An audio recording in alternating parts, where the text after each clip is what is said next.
할렐루야, 할렐루야. 오늘 이 밤에 기도하기 위해서 이 자리에 나온 여러분 모두에게 은혜와 평강이 가득하기를 축복합니다. 특별히 이 밤에 성령께서 충만하게 우리 가운데 임하셔서 깊은 기도의 자리로 나아가는 저와 여러분 우리 모두가 다 되기를 축복합니다. 여러분, 지금 봉독한 이 말씀, 오늘 이 말씀은 우리가 잘 알고 있는 삼손에 대한 이야기입니다. 삼손에 대한 이야기 중에서도 특별히 삼손의 그 인생 마지막 순간을 다루고 있는 그런 말씀입니다. 이 말씀, 삼손의 마지막 순간을 다루고 있는 사사기 16장 28절에서 30절 말씀 중에 가장 우리가 좀 주목해서 봐야 될 표현이 있다고 한다면 바로 이 표현입니다. 28절 첫 구절 말씀이에요. 삼손이 여호와께 부르짖어 이르되, 이 표현입니다. 여러분, 삼손이 부르짖었다라는 겁니다. 그냥 쉽게 얘기를 하면 삼손이 기도했다라고 성경이 기록을 하고 있는 겁니다. 여러분, 이스라엘의 리더였던 사사였던 삼손입니다. 그런 삼손이 기도한 게, 부르짖어서 기도한 게 뭐 그렇게 대단한 일일까요? 뭐 그렇게 대단한 일이라고 해서 제가 지금 주목해 봐야 된다고 지금 이야기를 하고 있을까요? 여러분, 그런데 사사기에서 하나님께 부르짖었다라고 하는 이 기도에 대한 이야기, 이 기도에 대한 표현은 사사기 말씀 전체에서 손에 꼽힐 정도로 아주 중요하게 우리가 여겨야 될 그런 말씀 대목이거든요. 여러분, 왜 그런가? 배경을 잠깐 설명을 드리면 이렇습니다. 여러분, 사사기 전체는 이스라엘 백성들이 계속해서 반복해서 악을 행한 그런 기록을 담고 있는 것이 바로 이 사사기 말씀입니다. 블레셋 같은 이방 족속들이 계속해서 쳐들어와서 이스라엘 백성들을 힘들게 했죠. 억압하고 수탈한 겁니다. 그럴 때마다 이 이스라엘 백성들이 어떻게 했냐면 너무 힘드니까, 너무 고통스러우니까 하나님을 찾았습니다. 하나님을 부르짖어서 찾았던 겁니다. 하나님, 우리가 너무 힘듭니다. 하나님, 우리를 좀 회복시켜 주옵소서. 이렇게 하나님을 찾고 또 찾았던 겁니다. 그러니까 하나님이 그 기도를 들어주시는 거예요. 기도에 응답해 주시고 하나님의 사람인 이 사사를 보내셔서 이 괴롭힘 유발하고 있었던 이방 족속들을 물리치고 이스라엘 백성들을 회복시켜 주신 겁니다. 그런데 그럼에도 불구하고 이스라엘 백성들은 또 악을 행하죠. 그러니까 또 고통을 받습니다. 그래서 또 기도를 합니다. 이게 사사기에 반복되는 이스라엘 백성들의 신앙 패턴이에요. 그래서 사사기에는 반복적으로 이스라엘 백성들이 고통당할 때마다, 이스라엘 백성들이 힘들 때마다 여호와께 부르짖었더라 라고 하는, 기도했다고 하는 이 표현이 반복해서 등장하는 겁니다. 이 어려운 시대에, 너무도 힘들었던 이 시대에 다른 어떤 것보다도 기도를 붙드는 것만이 하나님의 백성이 살아갈 길이었던 겁니다. 여러분, 그런데 여러 사사의 시대가 다 지나고 이제 사사 삼손의 시대에 와서는 아무리 성경을 봐도 이스라엘 백성들이 부르짖었다라고 하는 표현이 등장을 안 합니다. 사사 삼손의 시대에는 이스라엘 백성들이 여호와께 부르짖었더라라고 하는 표현이 등장을 하지 않는다는 거예요. 삼손의 아버지였던 마노아라고 하는 사람을 제외하고는 아무도 하나님께 기도하지 않습니다. 이스라엘 백성들, 하나님의 사람들이 이전에는 아무리 힘들어도, 삶이 풀리지 않아도 기도했는데, 그럴 때마다 하나님을 찾고 부르짖어서 기도했는데, 이제는 더 이상 기도를 안 하고 있었던 겁니다. 기도해봤는데 별로 달라지는 게 없잖아. 기도해봐도 무슨 의미가 있나? 소용없겠지. 이렇게 영적인 무기력증에 빠지고, 이제는 내가 내 소견대로, 내 기준대로 오늘도 할 게 참 많고 바쁜데 굳이 내가 기도까지 할 건 없잖아. 이렇게 이스라엘 백성들의 삶에 기도가 없어진 겁니다. 기도가 필요 없어진 거예요. 이전처럼 하나님께 간절히 부르짖어서 기도하는 모습이 이제는 더 이상 찾아볼 수 없는 그런 아주 어두운 시대가 온 겁니다. 여러분, 문제는 바로 이와 같은 시대에, 기도가 없어진 시대에 하나님께서 세우셨던 사사 삼손은 어땠을까요? 삼손은 여러분 기도를 했을까요? 안 했을까요? 그래도 사사였잖아요, 여러분. 그래도 사사였는데도 삼손은 기도를 거의 안 했습니다. 성경을 보면 삼손은 사사기 15장에 등장하는 라맛레히라고 하는 곳에서 목이 말라서, 너무 목말라서 하나님을 찾았을 때 빼고는 오늘 말씀에 이르기까지, 인생 말년에 이르기까지 단 한 번도 기도를 하지 않습니다. 놀라운 일이죠. 여러분, 정말 놀라운 얘기를 보고 있는 겁니다. 하나님의 영이 삼손에게 그렇게 임했는데도 불구하고 삼손은 단 한 번도 그렇게 하나님을 찾지 않았다라는 겁니다.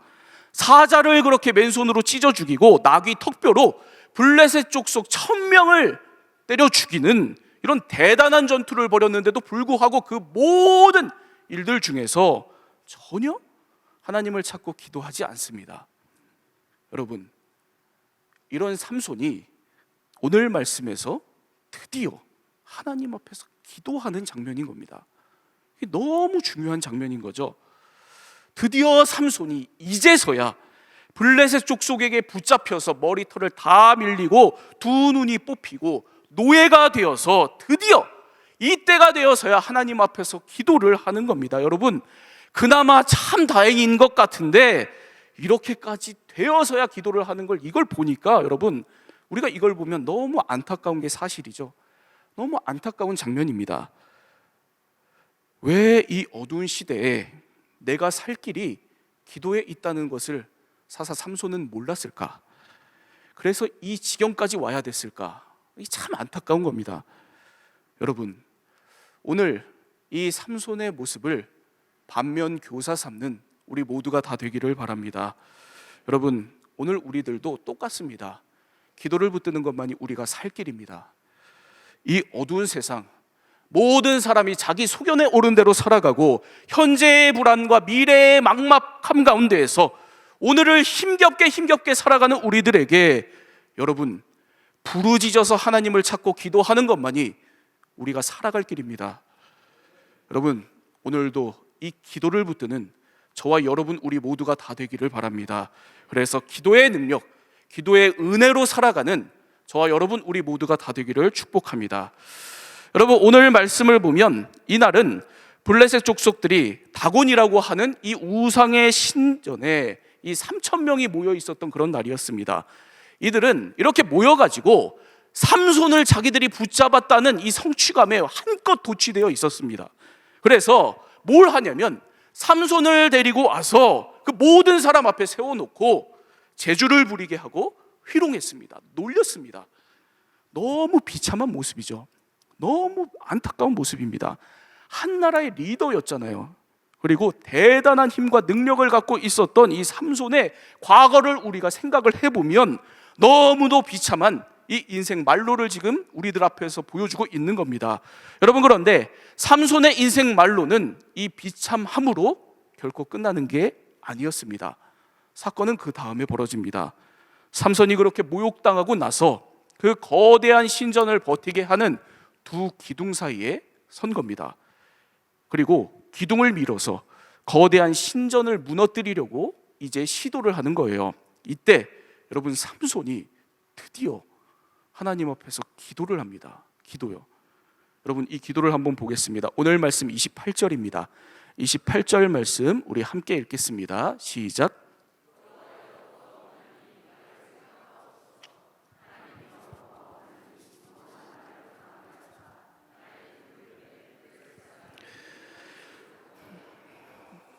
아멘. 여러분, 삼손이 오늘 어떻게 기도를 붙들고 있는가? 첫 번째로 삼손은 겸손하게 긍휼을 구하는 기도를 붙들고 있습니다. 겸손하게 하나님 앞에서 하나님의 긍휼을 구하는 기도를 지금 하고 있다는 겁니다. 여러분, 삼손이 이렇게 먼저 기도를 합니다. 여호와여 구하옵나니 나를 생각하옵소서. 나를 생각하옵소서. 이렇게 기도를 한 겁니다. 여러분, 이 기도의 특징이 뭘까요? 여러분, 나를 위해서 기도하고 있습니다. 나를 생각하옵소서, 나를 위해서 기도하고 있는 거예요. 여러분, 개인적인 기도입니다. 그래서 여러분, 우리가 보면 좀 실망스러울 수 있어요. 여러분, 이스라엘의 사사로서 대의 뭐 이런 거 없습니다. 이스라엘의 구원 회복 이런 거 전혀 없습니다. 여러분, 그래서 이 대목을 그냥 우리들이 보면 삼손이 개인적인 자기를 위한 그냥 기도를 했구나 이렇게 생각을 하기 참 쉽습니다. 여러분, 그런데 30절을 우리들이 보도록 하겠습니다. 30절 말씀입니다. 우리 함께 읽겠습니다. 시작. 힘을 다하여 몸을 굽히매 그 집이 곧 무너져 그 안에 있는 모든 방백들과 온 백성에게 덮이니 삼손이 죽을 때에 죽인 자가 살았을 때에 죽인 자보다 더욱 많았더라.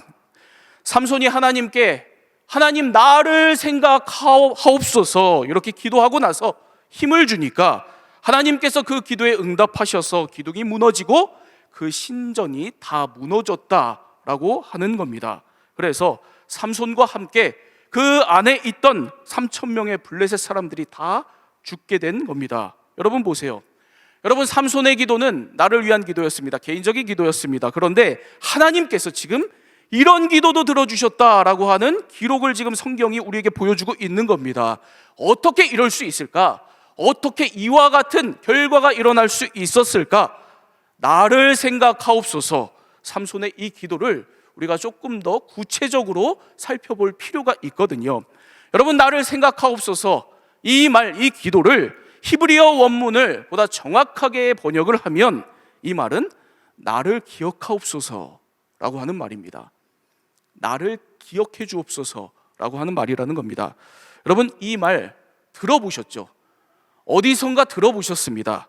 이 말은 성경에 나오는 믿음의 사람들이 곤경에 처했을 때, 어려움에 처했을 때 하나님 앞에서 겸손하게 하나님의 긍휼을 구할 때 했었던 기도, 그 말이 바로 이 표현입니다.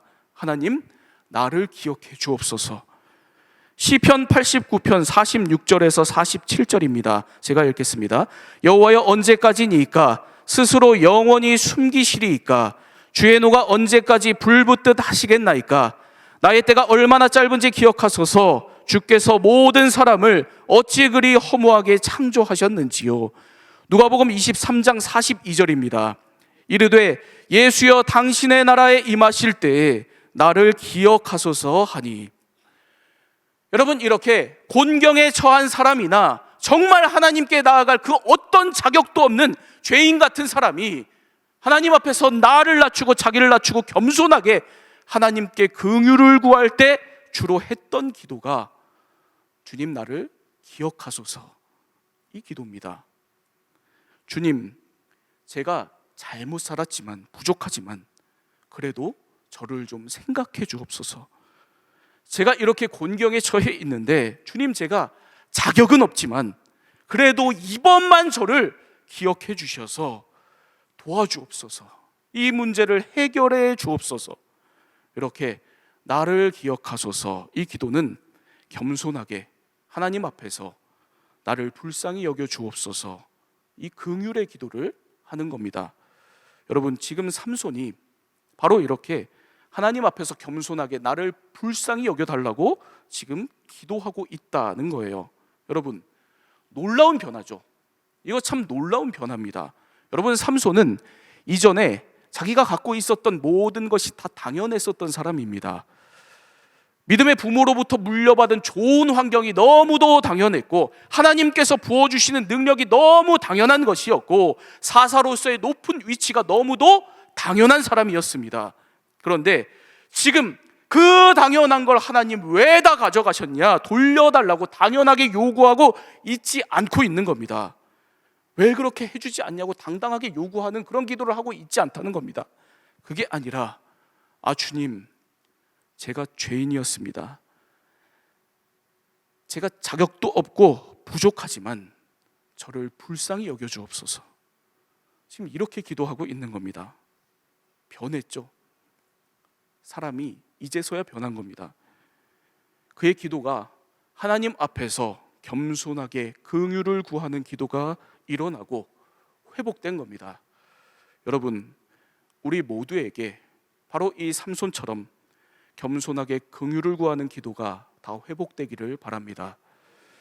여러분, 저도 때로는 기도할 때 하나님 앞에서 하나님 왜 이걸 해주시지 않으세요? 저에게 왜 이걸 채워주시지 않으시나요? 남들이 다 그렇게 사는데 저게 당연한 건데 저는 왜 이렇게 살아야 됩니까? 이런 기도를 저도 할 때가 있습니다. 저렇게 남부럽지 않게 살아가는 것이 당연하다고 생각하고 하나님께 그런 것들을 요구하는 그런 기도를 할 때가 있습니다. 여러분, 신앙생활도 우리가 마찬가지죠. 우리가 신앙생활 하면서 하나님이 왜 나에게 이렇게 해주시지 않는가? 왜 이걸 해결해 주시지 않나? 여러분, 이렇게 우리가 서운함을 표현하고 하나님께 이렇게 기도하고 고백을 할 때가 있습니다. 당연한 게 안 되고 있다는 거죠. 당연한 게 나에게 주어지지 않고 있다는 거죠. 왜 나한테 하나님 그 당연한 걸 주시지 않습니까? 이렇게 우리들이 얘기하고 하나님 앞에서 기도할 때가 있습니다. 여러분, 그럴 때 그런 우리들에게 정말 필요한 기도는 하나님 앞에 나아가서 겸손하게 하나님의 긍휼을 구하는 겁니다. 하나님, 저를 불쌍히 여겨 주옵소서. 하나님, 우리를 불쌍히 여겨 주옵소서. 사실 생각해 보니 저에게는 그 어떤 자격도 없습니다. 그 어떤 당연한 것도 없습니다. 그러니 하나님, 긍휼히 여겨 주셔서 저를 불쌍히 여겨 주셔서 도와주옵소서, 함께 해 주옵소서, 이렇게 기도하는 겁니다. 여러분, 제가 지금은 교구 사역을 하고 있는데 교구 사역 전에는 이 청년 사역을 11년 정도 했습니다. 굉장히 좀 오래 한 편이죠. 그런데 제가 저희 교회 오기 전에 전에 교회에서 청년 사역을 했는데 전에 사역하던 교회에서 제가 청년 사역을 했을 때 저에게 이런 오명이 하나 있었습니다. 오명이 있었어요. 그게 뭐냐면 안세훈 목사님하고 같이 사역하는 사람들은 결혼을 못 한다는 거예요. 안세훈 목사님은 정말 다 좋은데 같이 함께하는 청년들은 결혼을 못 시킨다는 거예요. 이런 오명이 저한테 있었습니다. 여러분, 너무 어처구니 없는 오명이잖아요, 그렇죠? 근데 진짜 실제로 그걸 막 제 앞에서도 막 대놓고 얘기를 하고 막 이러는 오명이 있었어요. 여러분, 목회자가 여러분 말씀을 잘 전하고 목양을 잘하면 다 되는 거 아니에요? 네, 대답을 안 해주시니까 네, 그걸로 충분하지 않은 여러분. 그런데 제가 무슨 목회자가 중매쟁이도 아니고 여러분 결혼을 못 시켜서 좀 아쉽다 목사님 뭐 이렇게 얘기를 하고 막 이러니까 여러분 제가 이 소리를 한 번, 두 번 듣다가 계속해서 반복해서 들으니까 갑자기 어느 날부터 이건 내가 어떻게든 극복을 해야 되겠다 이런 생각이 들더라고요. 그래서 제가 신방하거나 청년부 모임이 있거나 모든 만남, 모든 모임에 끝날 때 제가 기도를 할 때 무조건 꼭 배우자를 위한 기도를 했습니다. 어떻게든 한 명이라도 기도해라, 한 명이라도 결혼해라 이런 심정으로 계속 기도를 한 거예요. 여러분, 결론적으로 여러분 제가 저희 교회에 오고 나서 저하고 같이 사역했었던 청년들이 이렇게 우르르 결혼을 했거든요. 네, 오해 없으시기 바랍니다. 오해 없으시기 바라는 마음으로 제가 이렇게 말씀을 드립니다. 가끔 서울 가서 주례를 하기도 해요. 여러분, 근데 아무튼 그 당시에 이런 일이 하나가 있었습니다. 뭐냐면 제가 어느 날 한 나이 많은 자매 청년을 신방을 한 거예요. 광화문 이 직장이었는데 그래서 광화문에 있는 큰 대형 카페에서 점심시간에 만나서 신방을 했습니다. 그런데 신방을 해서 얘기를 하는데 이 청년이 결혼을 못 해가지고 너무 힘든 마음을 토로하기 시작을 한 거예요. 토로를 하다가 감정이 격해져서 그 자리에서 펑펑 울면서 막 그 아픈 마음을 막 얘기를 하는 겁니다. 광화문 그 대형 카페 그 한복판에서 여러분 점심시간에 여러분 광화문 그 카페 점심시간에 어떤 상황이 펼쳐지는지 아세요? 근처 직장인들이 다 몰려옵니다. 가득 차요. 그 직장인들이 그 커피 마시려고 그 가득 찬 공간에서 둘이 앉아서 펑펑 울면서 얘기를 하는 거를 제가 이렇게 진지하게 들어주는 장면이 펼쳐지는 거예요. 여러분, 그런데 제가 힘든 이야기를 한참을 다 듣고 나서 기도를 해주기 시작을 했는데 그런데 신기한 일이 일어났습니다. 기도를 하는데 제가 그 순간 그 청년의 그 아픈 마음, 그 힘든 마음에 공감이 확 일어난 거예요. 기도 중에. 그냥 대화로는 제가 이해를 할 수 없는 그 마음, 그 아픔에 제가 깊게 빠져든 겁니다. 그래서 저도 울었습니다. 그래서 그 자리에서 저도 막 꺼이꺼이 막 울면서 막 이렇게 기도를 했거든요. 둘이 같이 그 광화문 대형 카페 한복판에서 둘이 펑펑 울면서 기도를 한 겁니다. 정신을 차려 보니까 이제 고개를 들 수 없는 뭐 그런 상황이 펼쳐졌는데, 여러분, 이게 무슨 일이 일어난 걸까요? 그 순간 저도 그렇게까지 주의를 신경 쓸 수 없을 정도로 그 청년에 대한 긍휼한 마음이 저에게 일어난 거죠. 제가 그랬는데 저희를 보고 있었던 우리 하나님 아버지는 얼마나 불쌍히 여기셨을까요? 얼마나 긍휼히 여기셨을까요? 몇 달 뒤에 그 자매, 그 청년이 청첩장을 들고 인사를 하러 왔습니다. 네. 그리고 나 그 청첩장 들고 와서 놀라운 얘기를 하는데, 저하고 신방했던 그 주에 지금의 남자친구를 만났다라는 얘기를 하더라고요. 그리고 잘 결혼해서 지금 아이를 낳고 이제 잘 살고 있습니다. 지금까지도. 그 기도의 경험에 제가 너무도 하나님께 감사했었던 그 생생한 기억이 아직까지도 남아 있거든요. 여러분, 오늘 우리의 모든 일들, 모든 순간은 그 어떤 것도 당연한 게 없습니다. 그 모든 일들, 모든 순간은 하나님께서 돌봐주시고, 하나님께서 붙들어 주시고, 하나님께서 우리를 불쌍히 여겨주시는 하나님의 긍휼이 정말 필요합니다. 그러니 오늘 무엇보다도 하나님 앞에서 기도할 때 겸손하게 우리 아버지 하나님의 긍휼을 구하는 저와 여러분, 우리 모두가 다 되기를 바랍니다. 모든 순간, 모든 일들에서 겸손하게 긍휼을 구하는 기도가 오늘 우리들에게 다 회복되기를 축복합니다. 여러분, 삼손이 오늘 어떻게 기도를 붙들게 되었는가? 두 번째로, 삼손은 하나님의 능력을 구하는 기도를 붙들었습니다. 하나님의 능력을 구하는 기도를 붙들었다는 겁니다. 여러분, 우리 오늘 말씀 28절을 다시 한번 보도록 하겠습니다. 함께 읽겠습니다. 시작. 여호와여, 구하옵나니 나를 생각하옵소서. 하나님이여, 구하옵나니 이번만 나를 강하게 하사 나의 두 눈을 뺀 블레셋 사람에게 원수를 단번에 갚게 하옵소서. 아멘. 여러분, 여기 보면 삼손이 하나님 나를 생각하옵소서 이렇게 기도한 후에 바로 이어서 하나님이여, 구하옵나니 이번만 나를 강하게 하사 저 원수를 갚게 하옵소서. 지금 이렇게 기도하고 있습니다. 지금 하나님의 능력을 삼손이 구하고 있는 겁니다. 그것도 이번 한 번만 나를 좀 강하게 하여 주옵소서, 이렇게 아주 간절하게 하나님의 능력을 삼손이 구하고 있는 모습을 보여주고 있는 겁니다. 여러분, 이 구절, 이 표현도 지금 삼손이 굉장히 큰 변화의 모습을 보여주는 그런 말씀이거든요. 여러분, 이걸 알려면 우리가 비교를 좀 해봐야 됩니다. 이전에 삼손이 자기가 갖고 있었던 이 힘에 대해서 어떻게 생각을 했는지 비교를 해봐야 되거든요. 사사기 16장 17절입니다. 사사기 16장 17절 우리 함께 읽겠습니다. 시작. 내 머리 위에는 삭도를 대지 아니하였나니 이는 내가 모태에서부터 하나님의 나시린이 되었음이라. 만일 내 머리가 밀리면 내 힘이 내게서 떠나고 나는 약해져서 다른 사람과 같으리라 하니라. 삼손이 자신의 힘의 이 원천이 머리카락에 있다는 것을 얘기하는 그런 대목입니다. 여러분, 그런데 이때 삼손이 어떻게 얘기를 하는지 보세요. 만일 내 머리가 밀리면 내 힘이 내게서 떠나고, 내 머리카락이 밀리면 지금 내 힘이 나에게서 떠날 것이다. 지금 이렇게 얘기를 합니다. 이 힘이 지금 내 거라고 얘기를 하는 겁니다.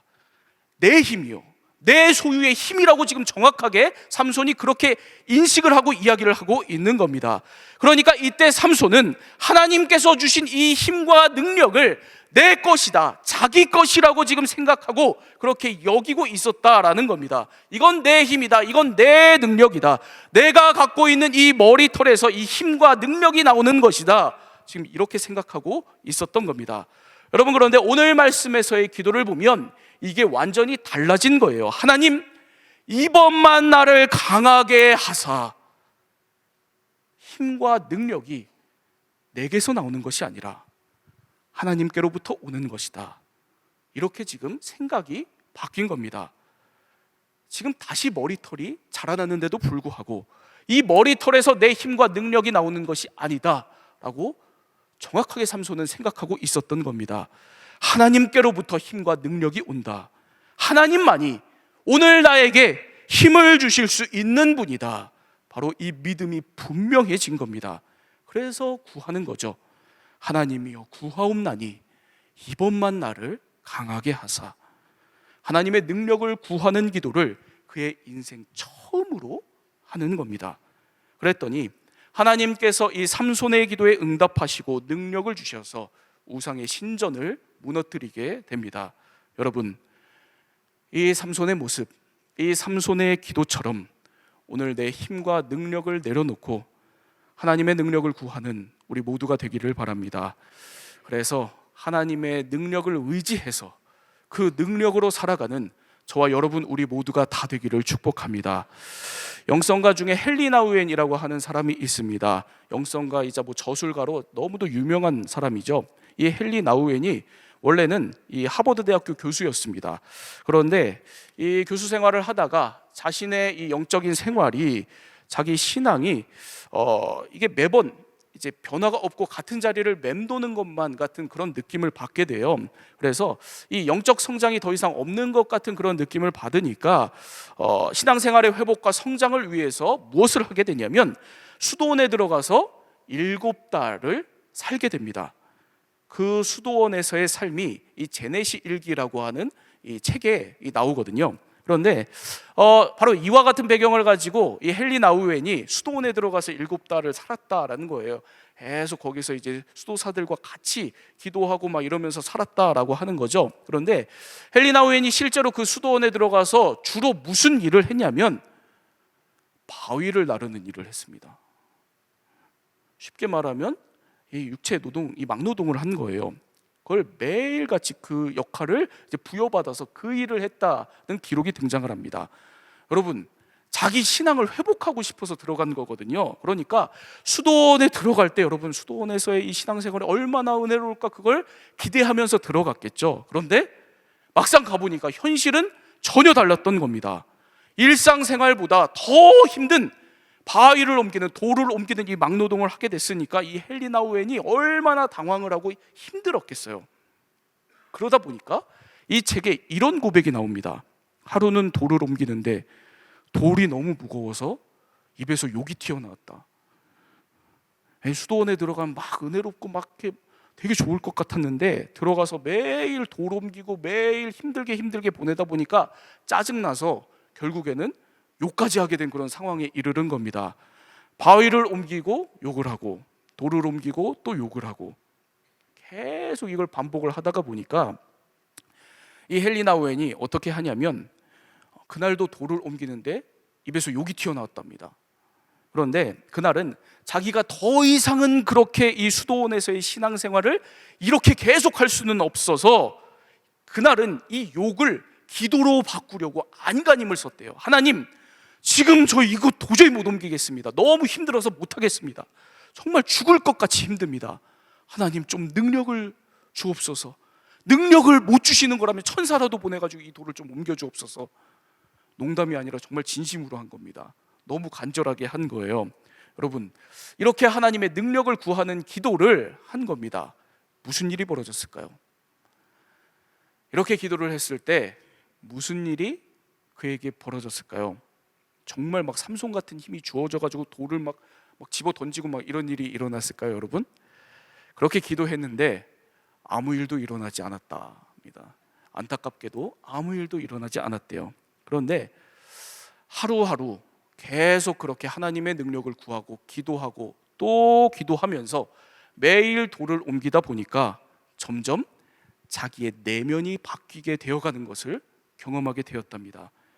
육신의 힘은 하나님께서 안 주셨는데 마음의 힘을 주시는 것을 경험한 겁니다. 기도할수록 하나님께 더 집중을 하게 되고 하나님을 더 의지하게 되면서 그 힘든 일들을 다 견디고 순종할 수 있는 마음의 힘이 길러지더라는 겁니다. 여러분, 하나님의 능력을 구하는 우리 모두가 다 되기를 바랍니다. 여러분, 내 힘과 내 능력으로는 어떤 때는 돌 하나, 돌멩이 하나라도 제대로 옮길 수 없는 것이, 제대로 들 수도 없는 것이 바로 우리 인간입니다. 내 힘과 내 능력으로는 저 돌멩이 하나 옮기는데도 우리의 마음이 견딜 수가 없을 때가 있는 것이 저와 여러분, 우리 인간들입니다. 여러분, 그렇지만 우리에게 하나님의 능력이 있다면, 하나님께서 우리의 상황과 이 마음을 다스리는 하나님의 그 능력을 우리에게 주신다면 저 산도 옮길 수 있는 것이 우리들입니다. 저 죄와 우상과 싸워서 넉넉하게 이길 수 있는 것이 바로 우리들입니다. 모든 우리의 삶의 순간 속에서 승리할 수 있는 것이 바로 우리 하나님의 사람들입니다. 여러분, 특별히 지금 인생의 중요한 순간을 앞두고 있는 분들 계시죠? 여러분, 오늘 하나님의 능력을 구하시기 바랍니다. 주님, 이번만 나를 강하게 하여 주옵소서. 이번만 나를 강하게 하사 승리하게 하여 주옵소서. 이렇게 기도하며 나아가는 우리 모두가 다 되기를 바랍니다. 그래서 하나님께서 오늘 우리들이 그렇게 하나님을 붙들고 기도를 붙들고 나아갈 때 우리의 마음과 능력 모든 것을 강하게 하시고 승리하게 하시는 그런 귀한 믿음의 주인공들, 주님의 제자들 다 되시기를 축복합니다. 살아계신 하나님 아버지, 우리의 삶에도 너무나도 간절한, 너무나도 절박한 기도 제목들이 있습니다. 그럼에도 불구하고 하나님 앞에 간구하지 않았다면 주님, 저희들의 영적인 게으름과 나태함을 용서하여 주시옵소서.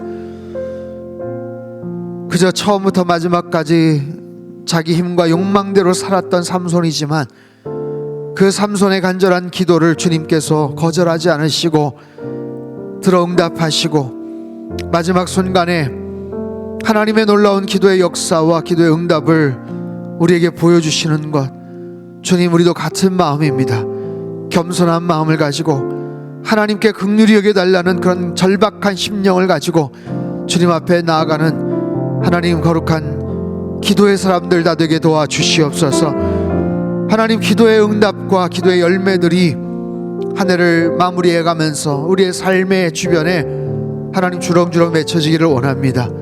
올 한 해 무엇을 위해서 기도했고 또 어떤 기도의 응답들을 받았습니까? 우리 상당교회는 무엇을 위해서 간절하게 기도를 했고 어떤 기도의 제목들, 기도의 응답들을 결실로 얻었습니까? 주님, 다시 한번 생각하게 하시고 떠오르게 하시고 아직까지 이루지 못했고 아직까지 더 절박하게 충분하게 기도하지 못했던 내용들이 있다면 오늘 이 말씀 또 이 기도를 기억하며 주님 앞에 더 뜨겁게 열정적으로 기도하는 참된 기도자들 다 되게 도와주시옵소서. 나라 민족과 열방을 위해서 기도하였습니다. 하나님, 대한민국에 하나님의 공의와 정의가 바로 서게 하여 주시옵소서. 대통령을 비롯해서 수많은 정치 지도자들이 하나님, 자신의 권력과 당리당략에 사로잡혀서 정쟁만 일삼고 이 나라의 균형과 방향성을 잃어버린 채 너무나도 실망스러운 모습들을 연일 우리에게 보여주고 있습니다. 주님, 이 나라를 긍휼히 여겨 주시옵소서. 이 나라의 주인은 살아계신 하나님이신 줄로 믿습니다. 하나님께서 이 나라의 역사의 주인공이신 줄 믿습니다. 주님, 수많은 사람들이 하나님 앞에 간구하고 12.7 광화문 집회를 통해서 많은 교회가 또 많은 성도들이 간절하게 기도했던 것 주님께서 기뻐 연락하신 줄 믿습니다. 많은 한국 교회가 성도들이 다시 한번 뜨겁게 기도의 자리에 나아가 나라 민족을 위해서 기도하고 전 세계 열방을 위해서 간구하는 하나님의 나라 되게 하시고 하나님의 백성들 되게 축복하여 주시옵소서. 우리 환우들을 위해서 기도하였습니다. 하나님, 원치 않는 질병으로 인해서 너무나도 고통 가운데 있는 우리 환우들을 주님 긍휼히 여겨주시고 굽어 살펴 주시옵소서. 온몸에 나병 들린 문둥병 환자에게 내가 명하노니 깨끗하여질지어다 말씀하셨을 때 즉시 그 온몸에 나병이 깨끗하여졌던 것을 우리에게 가르쳐 주시지 않았습니까? 주님은 여호와 라파 되시는 하나님이십니다. 우리의 모든 질병을, 우리의 모든 속내를 다 알고 계시는 하나님이신 줄 믿습니다. 주님, 명하여 주시옵소서. 깨끗하여질지어다 말씀하여 주시옵소서. 급속한 치유가 있게 하여 주시옵소서. 하나님 아버지, 질병의 문제만이겠습니까? 우리 가정 안에 경제적인 어려움과 여러 가지 자녀들과의 갈등의 문제와 진로의 문제와 숨이 탁탁 막히는 여러 가지 절박한 상황 속에 있는 우리 성도님들을 주님 굽어 살펴 주시옵소서. 하나님, 모든 필요를 채워주시고 먼저 그의 나라와 의를 구할 때 모든 것 더해주신다고 약속해 주셨던 것처럼 힘들고 어렵고 정말 어찌할 바 알지 못하는 상황에서도 먼저 하나님의 나라와 의를 찾는 우리 성도님들의 삶이 되게 도와주시고, 그렇게 함으로 말미암아 오병이의 놀라운 기적들을 체험하는 우리 성도님들의 모든 일상이 되게 축복하여 주시옵소서.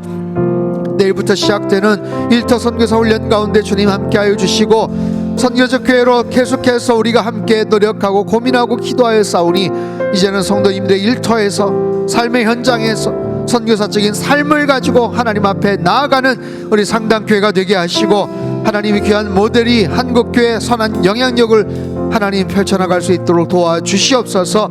이번 목요일날 수능시험을 치르는 모든 학생들에게 하늘의 평강과 영적 지혜와 분별력을 허락하여 주시어서 하나님 공부하고 정리한 것들이 잘 기억되게 하시고 최상의 결과가 나올 수 있도록 주님 도와주시옵소서. 하나님, 우리 상당교회가 사도행전의 꿈을 이루는 선교적 교회가 되게 하시고 예배가 중심이 된 선교적 교회 되어지기를 원합니다. 우리 상당교회 모든 성도님들 평생에 하나님 절대 포기하고 싶지 않은 한 가지 소망이 있다면 하나님 평생의 예배자가 되기를 원하는 것입니다. 주님 앞에 설 때까지 온전한 마음을 가지고 평생의 예배자 되게 하여 주시옵소서. 하나님께 더 가까이 나가게 하여 주시옵소서. 하나님만을 사랑하게 하시고 하나님만을 자랑하는 우리의 삶이 되게 주님 축복하여 주시옵소서. 한 해가 이제 얼마 남지 않았습니다. 여러 가지 모습으로 잘 정리정돈하게 하시고 그동안 기도했던 많은 제목들 풍성한 열매를 주렁주렁 맺어나가는 우리 성도님들의 모든 삶이 되도록 주님 함께하여 주시옵소서. 이전에게도 귀한 물질 주님 손에 의탁드린 손길들 위에 하늘의 신령한 복과 땅이 기름진 복으로 넘치도록 부어 역사하여 주시고 예물이 쓰여지는 모든 곳마다 하나님의 나라가 힘있게 확장되도록 축복하여 주시옵소서. 이제는 우리 주 예수 그리스도의 크신 은혜와 하나님 아버지의 극진하신 사랑하심과 성령님의 교통하심의 역사가 하나님 앞에 절박하고 겸손한 마음을 가지고 간절하게 기도할 때 주님께서 들어응답하시는 놀라운 기도의 역사들을 더 많이 구체적으로 하나님 풍성하게 체험하기를 간절히 소망하는 예배드린 모든 주의 백성들, 그들의 가정과 일터와 건강과 자녀들의 앞길 위에 이 나라 민족 흩어진 모든 열방 위에 이제로부터 영원토록 함께 하시기를 간절히 축원하옵나이다.